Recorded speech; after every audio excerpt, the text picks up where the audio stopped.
トイレで吹き上げられた放射性物質が南寄りの風に乗って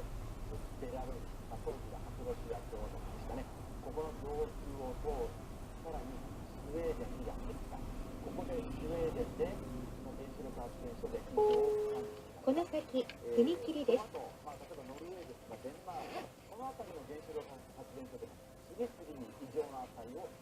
キャッチします。で、ここまで来た時にですね、今度はこの辺りでは北の風が吹いてきた。そこで放射能の雲が今度はドイツ、フランス、イタリア、こちらへ向かって降りてくるんですね。その結果、ドイツやフランス、さらにイタリアでは農地土壌汚染が進みました。で、イタリアですと、小麦がかなり汚染されました。当時チェルノブイリの後、イタリア産の小麦が輸入しようとしたら、異常な放射性の値が検知されて、イタリア産の小麦の輸入を止めるということが起きたんですね。おいおいおい、危ない危ない危ない。危ない危ない危ない。大変な目に遭うというのをヨーロッパの人たちがこう持ってなるわけですね。ですから今回の福島の事故が起きた時にドイツやフランスの人たちはチェルノブイリの